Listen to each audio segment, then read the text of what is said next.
such an authentic love for each other.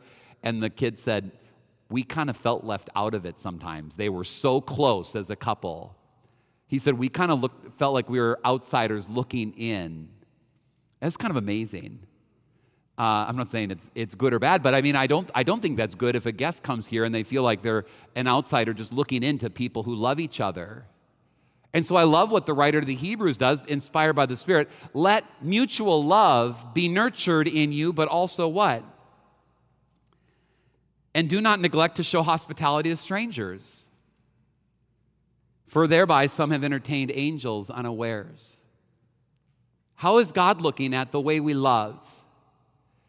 It's definitely an internal love, and some churches are really 10 stars on that. And others would be strong in outreach, outward turning. The doors are always open. People hardly have time for each other because they're looking for the guest, or they're wondering how we can get involved in the world around us. So many of the tensions that can become, I'll say, natural tensions in a church are between inside and outside, between discipleship and outreach. Oh, those people just like sitting around and drinking coffee together. Oh, those people, they don't like sitting around drinking coffee together. They want to be out and get out. Minister the love of God beyond these walls. What's important to God? Both. Both. Warmth either way. But both of these kind are so important. He goes on to do two other couplets. He says in verse 2, or no, I'm looking at 12. Verse 3, remember those who are in prison and those who are mistreated, or some translations say tortured. This is the two examples of, and if you need who are in prison and those who are tortured, why would he bring that up? Why would he bring that up here, almost in the grand finale of Hebrews? But look what he connects both of them to. I think this is so important because I think it's something lacking in the church today. He says, remember those who are in prison as though in prison with them. And then remember those who are mistreated, since you are also in the body. And not just the body of Christ, but you also have a body experience. Now, maybe none of you were tortured this week. I wasn't tortured this week, but raise your hand if you had any aches and pains this week. Yay. And I'd like to invite you to the Omega community on September 20. No. Right? That's a human experience.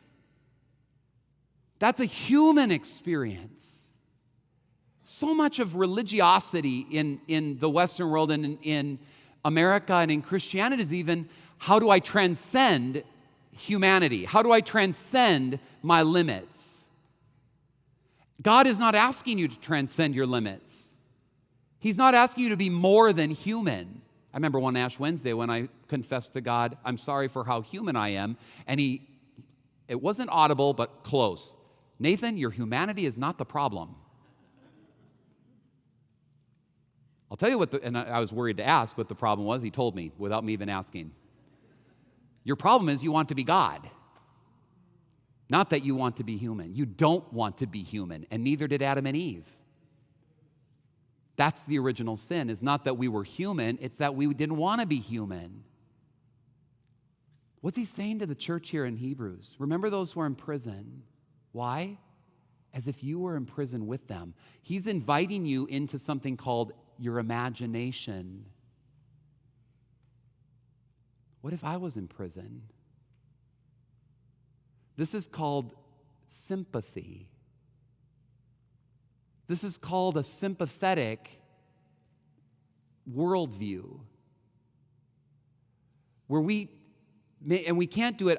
We can't say to someone, I know exactly how you feel. A lot of us have that as a habit. And it'll be corrected by someone along the way. No, you don't. But where we can kind of step in and go, what would it be like? I know most of us, when we start hearing about someone in prison, if they're there justly or unjustly, it's as if God cares about everybody who's in prison. Because actually he does. What would it be like if you were in their shoes? Well, this starts to apply to a lot of things. Or if you've been tortured, remember, you're in the body too. You know what aches and pains feel like, and how can I share it?